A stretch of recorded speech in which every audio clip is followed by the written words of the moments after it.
Good afternoon. Today is the 13th day of February 2016, and our continuing series, Explorations in Savitri, with Alok Pandey.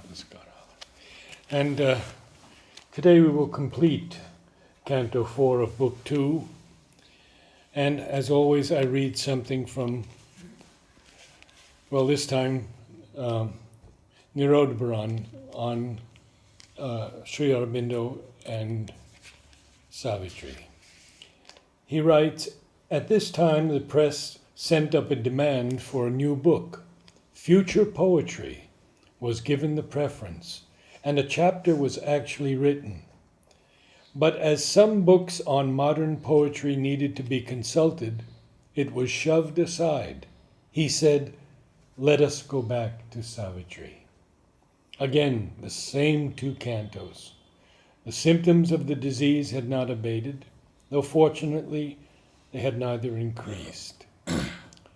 There were temporary improvements now and then, but in the course of the disease did not seem to disturb him at all in his work. His whole attention was now focused on Savitri, for which we could but spare about 2 hours at the most. So the progress had to be slow, especially as he had to dictate and depend on another's sight to be guided in his movement. Now came the call from the bulletin for an article. That over, the correspondence and miscellaneous writing swelled up to such an extent that he was at last obliged to remark, 'I am finding no time for my real work.'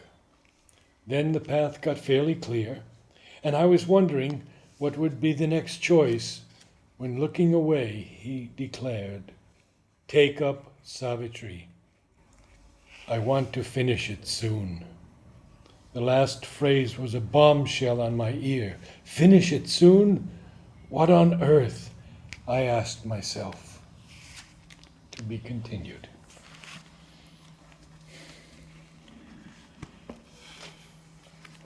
Page 149. Yes. And we'll start with a line at the end of page 148. So what we see with Sri Aurobindo is it's a method both in his prose writings as well as in poetry, that he will start with an overview, fill in the details, and then round it off with a kind of summary. It's a pattern throughout. And again, when he starts the next chapter, each chapter will be like that. And when he will start the next chapter, again he will in a way, in a certain sense, summarize what has gone past. And then toward the end, again there will be a rounding off. So now we are entering that portion where he is rounding off the kingdoms of the little life. And I find it so touching to me that even in those passages where things are very dark, there'll come 4 or 5 lines that lift us up. Yes, not only that, throughout, even when he's describing the darkest thing, and this is something very amazing, if one is attentive, one can even there touch a core of bliss and a core of light. And that's because basically even the darkness that is being described is being described by the light that is seeing it. So there is the presence of the light, and that light brings bliss. Yes. Always I used to wonder, in Indian thought we have these 9 rasas, in fact 10 of them. So rasas are the essence in creation. So in drama there is a lot of importance given to the rasas. And one of the rasas is vibhats, the weird, the repugnant. It's very difficult to have an exact English equivalent of vibhats. It's not something which you want to see. It's horrible. And yet it is a rasa. So who would want to see, and what is the rasa in it? So in Mahabharata you see passages where you have the vibhats, which are, you can feel a kind of subtle joy inside. Not the joy of those who enjoy that. That's a different kind of a perverse joy. But a joy which goes to its essence and sees the truth behind it. So in Savitri, throughout this joy is there, because this light is there, this truth is there. And truth beauty and bliss are one. They are basically accompaniments of each other. That's why truth, which is harsh and joyless, something is amiss there. It brings beauty and bliss. It's part of its.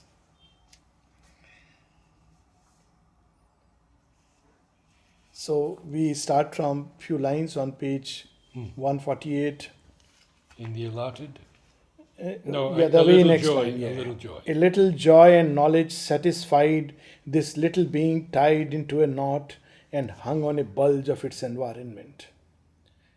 A little curve cut off in measureless space, a little span of life in all vast time.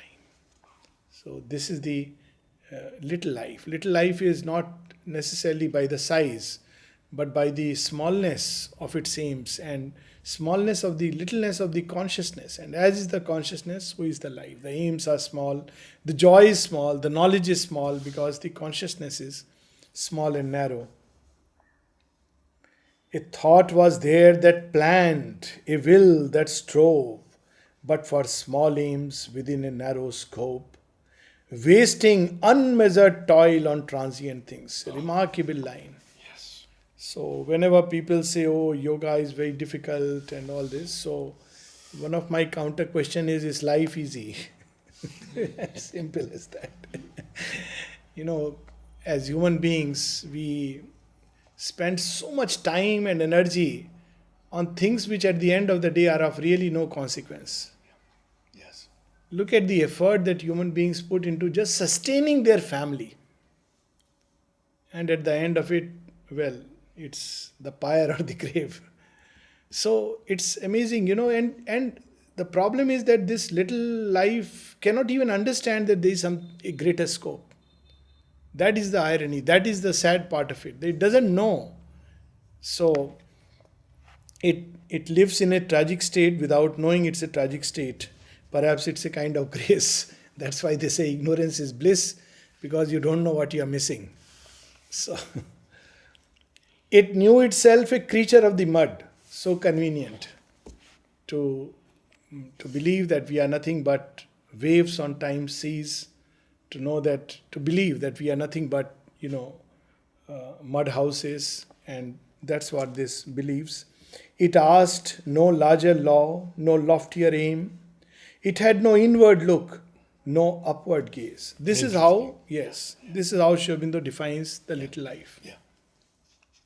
So greatness and littleness have nothing to do with external achievements.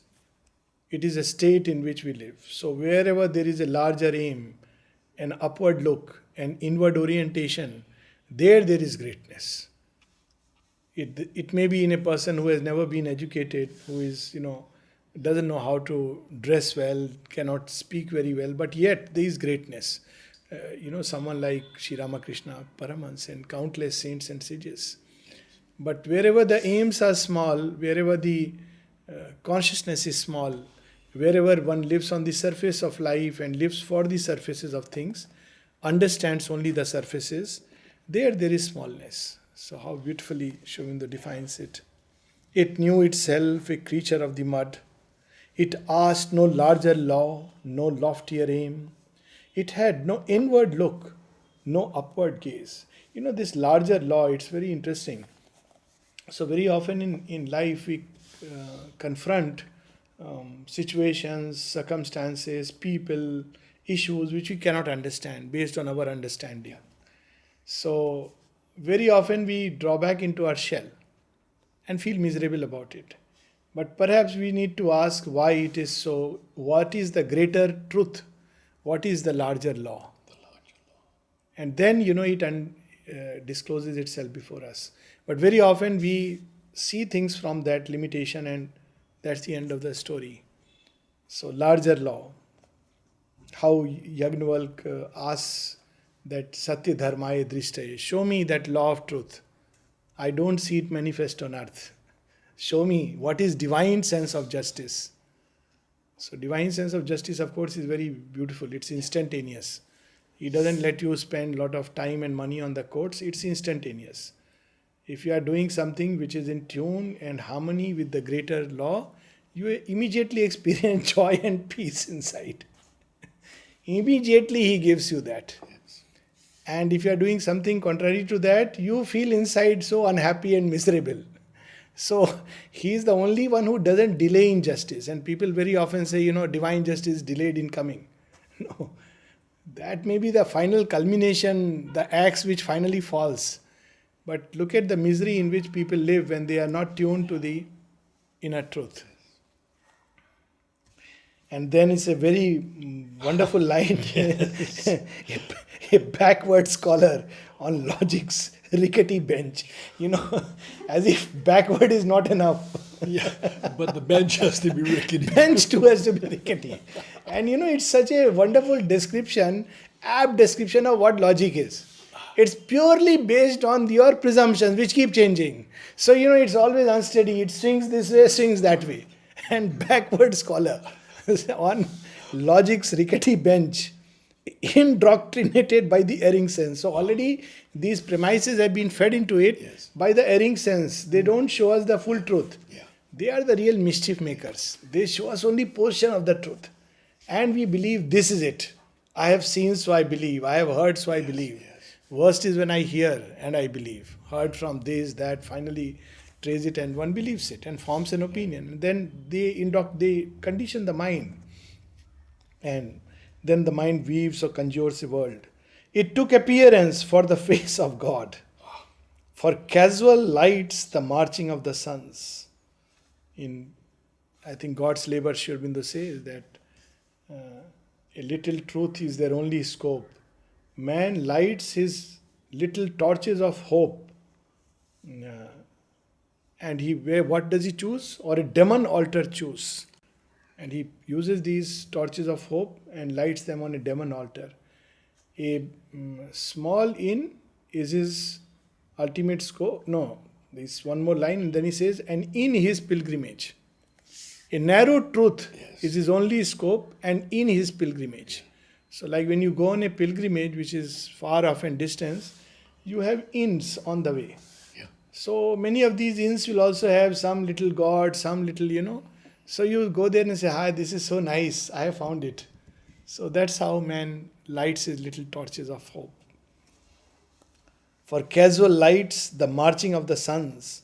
For heaven, a starry strip of doubtful blue. You see, who says that there is no humor in Savitri? Really? There is so much humor. So subtle, so profound. Aspects of being feigned to be the whole. So, there was a voice of busy interchange. Once again, television channels have been anticipated. There was a voice of busy interchange, a marketplace of trivial thoughts and acts. Marketplace. So that's how markets anyways are. Trivial thoughts and place and acts. A life soon spent, a mind the body's slave. Here seemed the brilliant crown of nature's work. There is so much of humor in it. And the person believes, I am someone or something. Walking into a branded showroom, buying a very expensive thing for himself, and believes that I am someone or something. And Sri Aurobindo says, here is the crown of nature's work. Brilliant crown of nature's work.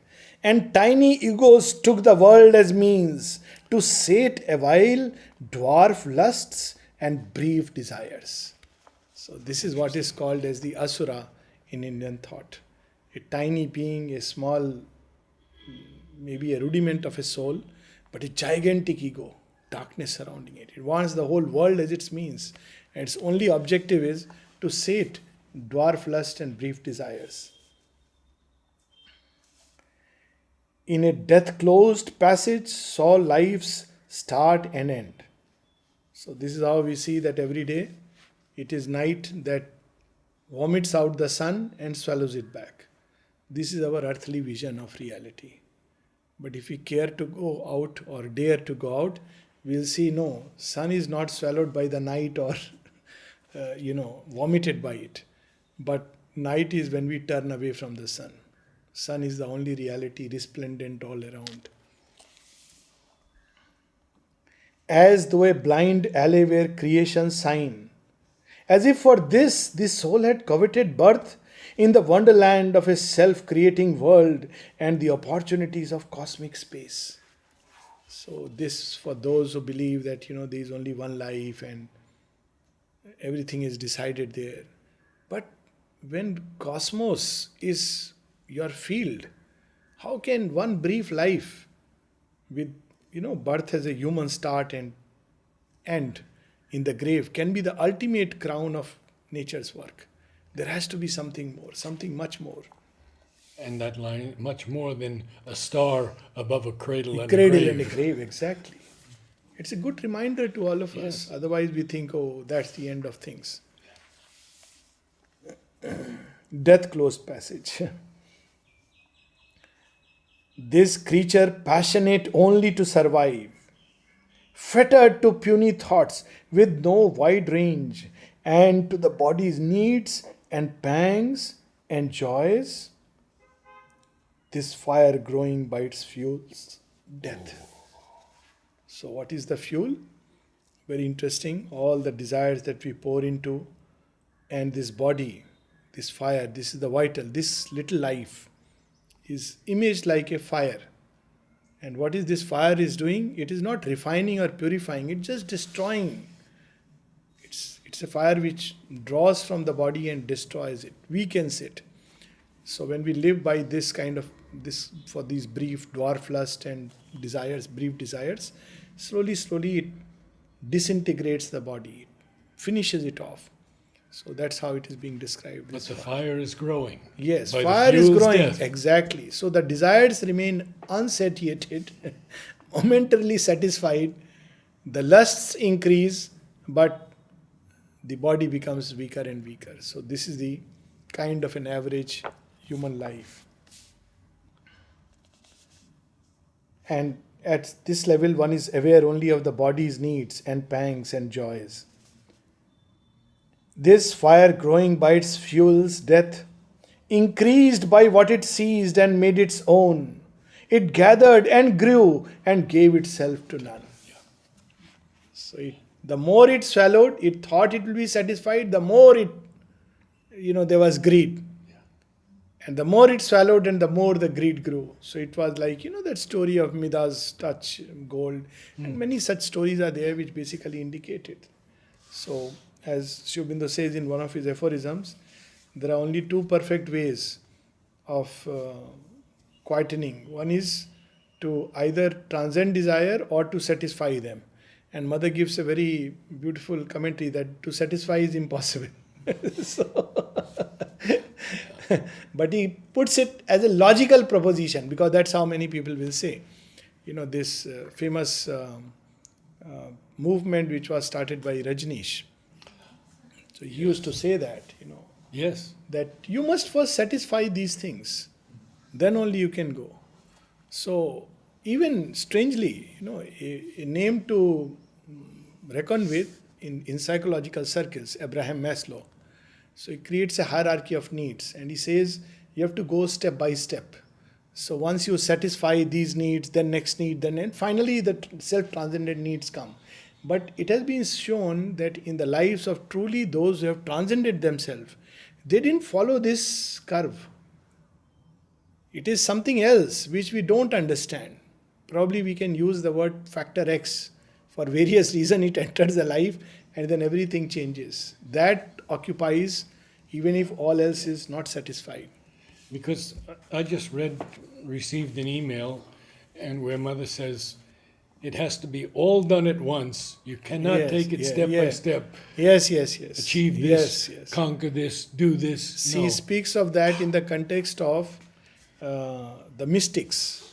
That she says the mystics were right when they said you have to change the whole clothing, not wash it, stain one by one the stains. Yes. You can't do it. It will get torn. By the time you are washing the 10th stain, the first one has begun to grow. It's the same story like the Aegean stables. Yes. So you can't clean, by the time you clean one, the 10th one has started. So you have to do it by a total change, the reversal of consciousness. That's why the stress should be on the positive side of sadhana, which is to grow in peace, to discover the psychic being, to come in more and more communion with the divine, then the rest follows. But if we try to do it with our darkness, struggle with all this, it doesn't work out. Because these things can multiply endlessly. They are like a hydra head, Medusa. All these stories are so symbolic. And for us to offer it to the mother. Offer it to the mother. That's the best path. Mother herself says that there are two ways you can do it. One is by rejection, the second by offering. And then she says, personally, I prefer the offering method. She says that. But there was something that it also hoped. Only it hoped for greatness in its den. You know, it reminds me of family photos. I don't know. You see the patriarch sitting like a royal king. And then his great pride. You know, my grandfather. So what? But that's my grandmother. And then, if you are not very enthusiastic, they will also describe, he owned a very huge shop in Connaught Place. Those days, Now, it's not interesting, But it's a whole, you see the family picture in Indian societies, definitely it's very prominent. And you will see the person is so proud about that. Even family may have nothing special about it. But that's my family picture. And, people put.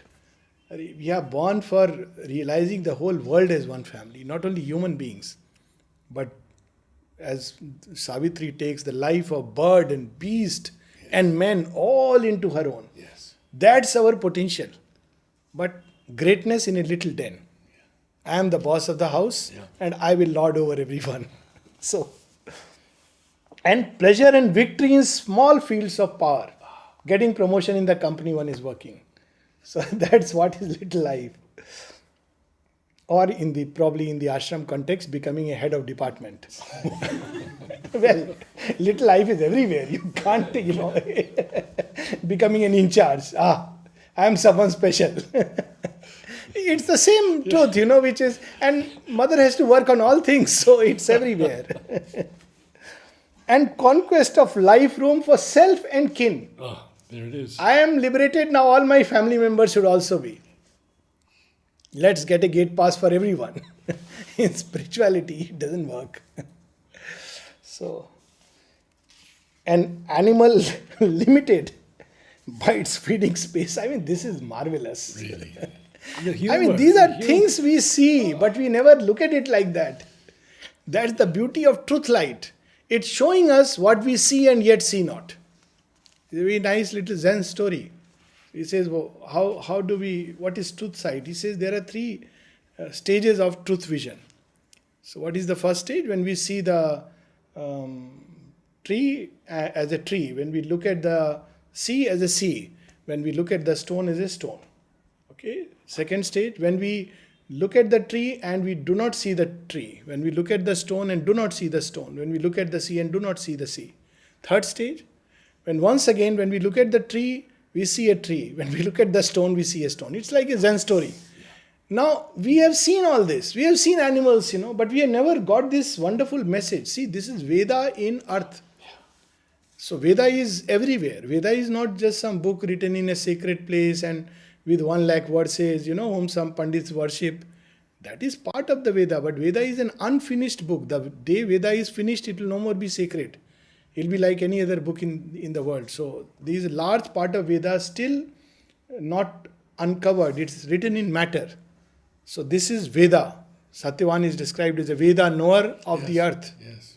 So, without reading the Vedas, this is Veda. That when you look at an animal, you see, this is an animal limited by its feeding space. And then look at our own life.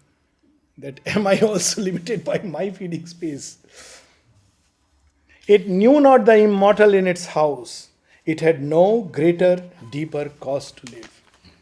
Living to eat. So much so that mother had to remark once during one of her talks when she said, speaking about the state of affairs of humanity, that people asked me what it will be in the supramental world and all that. And she said, the person asked, what about food? She said, we don't have to worry about it because, we will no more need to eat. Oh, yeah. And the person said, then it will be so miserable. you know, perhaps that must have inspired her to put that message. Eat for living, do not live for eating. Because some people felt, oh, it will be very boring if we won't have something to eat. And she observed that and, spoke about it in the class. That this is the state in which we as human beings live. And there's that humorous story of Nishikanto Yes. with all the girls. Yes. He gets all the girls to have these little bags, Yes. and they have to go to mother and say, fill it with groundnuts in the playground, all for him. But Yes. mother caught him. Yes, mother caught him. Mother caught him in a very interesting way. This theft he escaped.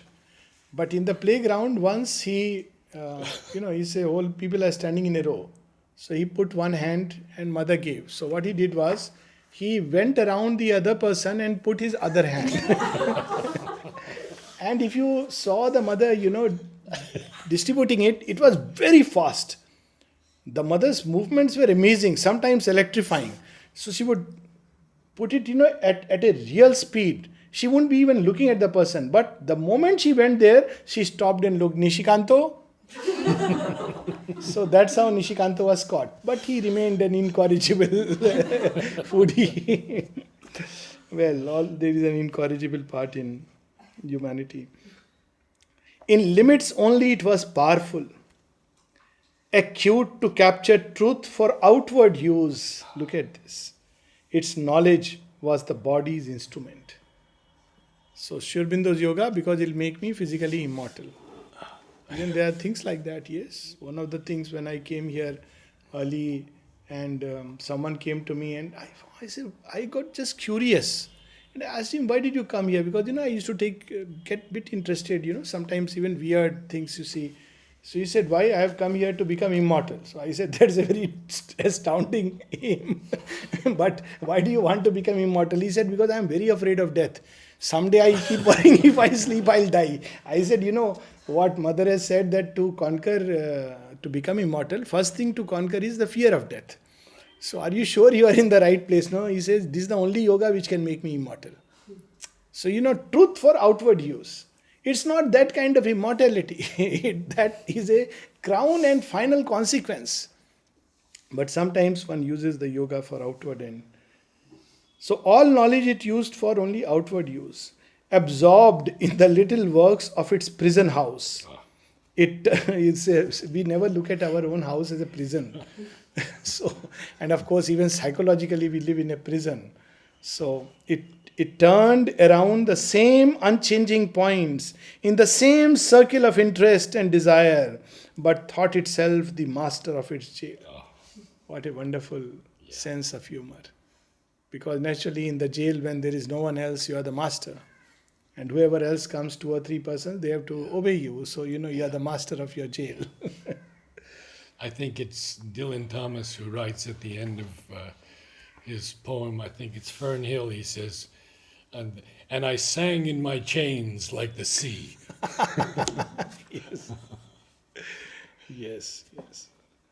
I think that's the secret truth also about, of course, in a very profound way, about Prometheus who was tied because he brought fire.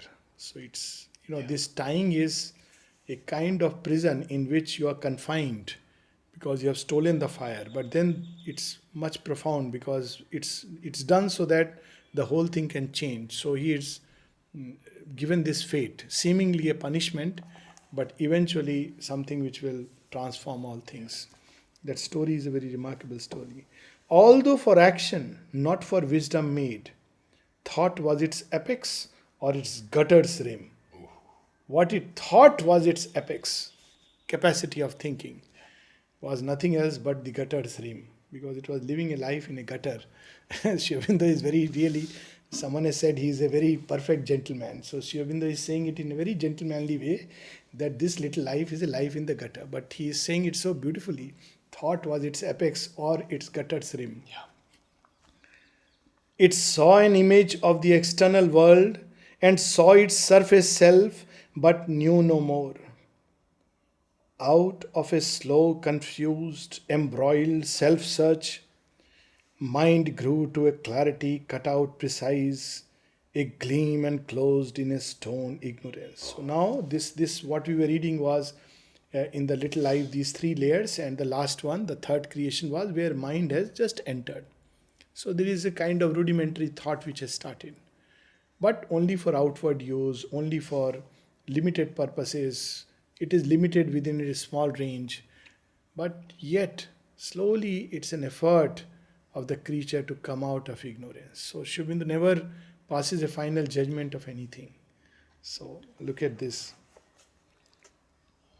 In this bound thinking's narrow leadership, tied to a soil, inspired by common things, attached to a confined familiar world, amid the multitude of her motived plots, her changing actors and her million masks, life was a play, monotonously the same. So, this change was also the same within limits. Like, people change food, they change dress. This is how fashion is. Fashion is about that. But there is another kind of fashion, inner fashion. And that's what Mother and Sri Aurobindo speak about, changing the whole dress, changing the whole, material, and not just cleaning it and putting patchworks. And the real adventure. That's why people who believe that spirituality is an escape, they really don't know. They don't know life, and they don't know spirituality. Spirituality is the greatest possible adventure, because after you have conquered, because in outer space, when you take an adventure, even Everest, there is a point, there are coordinates, there is an end point. But in spirituality, the landscape is infinite. There is no limit for it. You are grappling with things which are unseen, subtle, here caught, there missed. So it's a tremendous adventure, and that's why she says that I call those who have the spirit of an adventure, who want to strive for the unknown, unseen, unheard, unfelt, ungrasped. So it's a far greater adventure than, trekking the same ground. Book 1, first canto, The Adventure of Consciousness Adventure and Joy. of Consciousness and Joy. That's right. Very first page. There were no vast perspectives of the spirit, no swift invasions of unknown delight, no golden distances of wide release. That's the limit of experience of this life. Even though the mind has begun to come, a glint of it, though eventually all this will come, this wideness, this largeness, this delight. And then this master stroke, this petty state resembled our human days. So that's what much of human life is about. But fixed to eternity of changeless type. A moment's movement doomed to last through time. So many times, one wonders that, and Mother says, this is the aspiration I am trying to communicate. If you look at really this human life at the end of the day, whatever goodness you may accumulate, whatever you may achieve outwardly, but look at this clothing and the imperfection that dogs us at every step. The very dress that we wear, physical matter, is prone to decay, disintegration, disease. And the Mother at one place says, everything else I can accept. And then she says that how she has prayed for abolishing all this that is perverse, etc. But she says, one thing is still horrifying to me.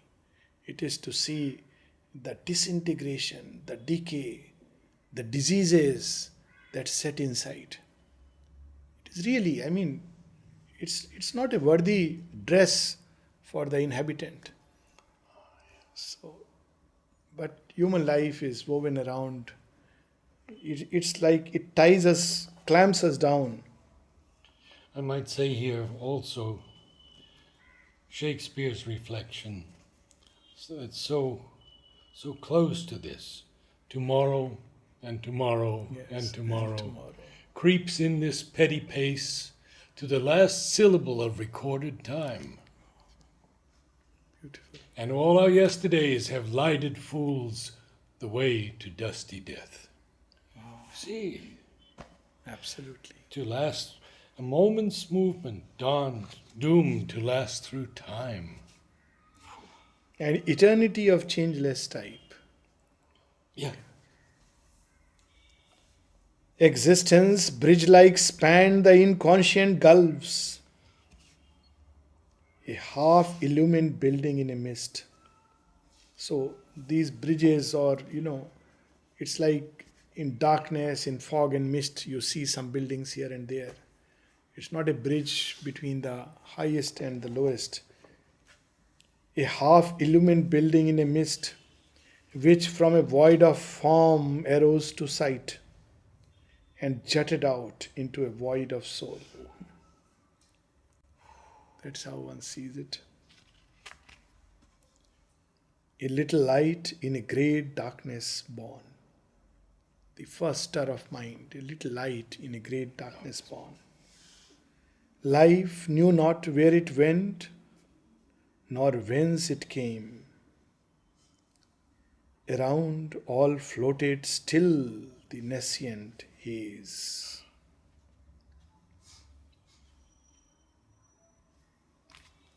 Thus ends this canto. This canto, And when I we wanted start, to, I wanted to ask if you would say just a few words. We have this very, very interesting in all these forthcoming cantos.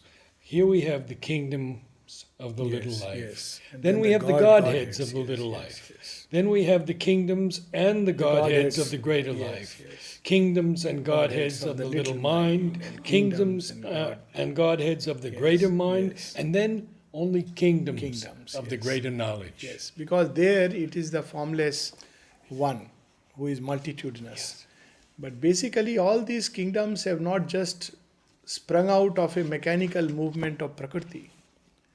Behind each kingdom, there is the Godhead and the Godheads which sustain these powers, which are master of these energies. And this is right, in the Tantras, in Indian tradition, these are called as Shudra Devtas, and there's another term for the higher gods.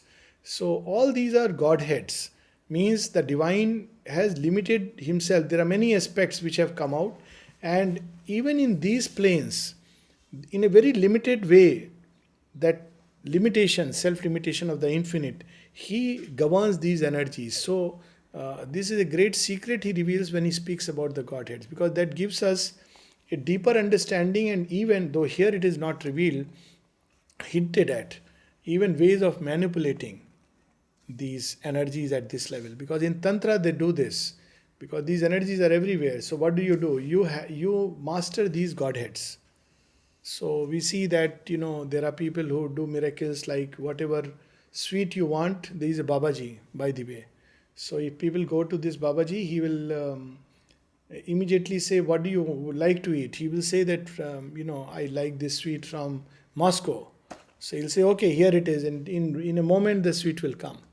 So normally these things are done because you have in your command and control these Godheads. So these Godheads are the governing masters of this realm.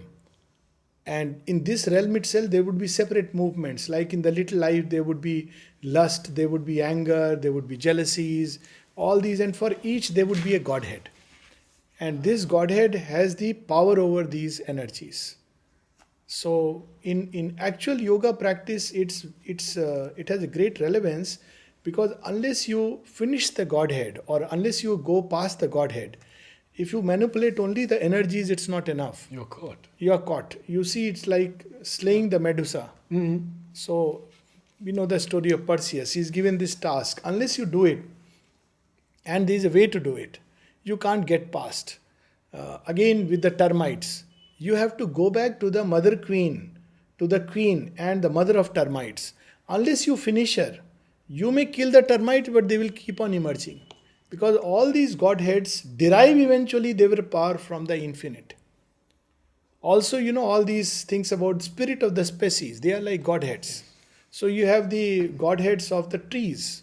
So there are some people who directly have a rapport with these Godheads, water nymphs. And if they have a rapport with these, and there are very nice names about these godheads. In the subtle physical world, we have the dryads and naiads. The same thing. There also he speaks about the godheads, but he doesn't use the word. So if you are in rapport with them, then that entire species you can master. So this is really the path to mastery and not the other way around. And of course also a path with which you can come in harmony with all these beings. So it's a different world which opens when he describes the Godheads. There are beings who enjoy creating accidents. Now otherwise we think, okay, accident is a question of play of forces.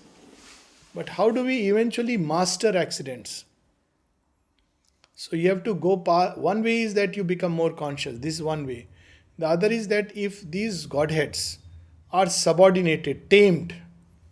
Now in Tantra it is done differently. In Sri Aurobindo's yoga it's by surrendering to the mother. So she and Sri Aurobindo had to master all these beings.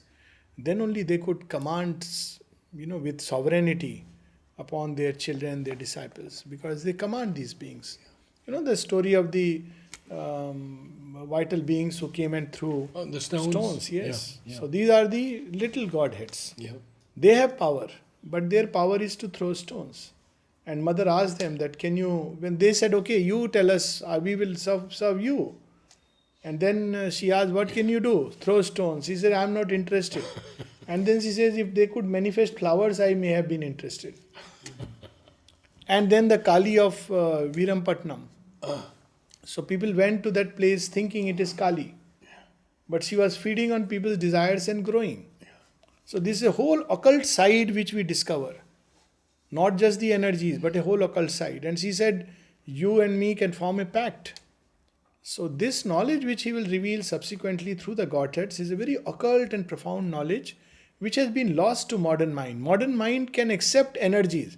It will say, yes, there are physical worlds, vital worlds. Even among Sri Aurobindo's disciples, they now, we have the terminology. So people speak about physical world, vital world, mental world. But you speak about the Godheads.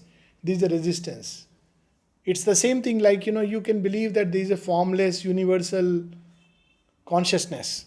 But the moment you say it's a being, there is a problem. Because, then you have to surrender your little personality to another being. And Sri Aurobindo gives this aphorism that, when I went before a personal God, beyond the personal God, I found the impersonal, the truth of Maya. But then I followed him further, beyond Maya, and there I found my Krishna as the transcendent divine.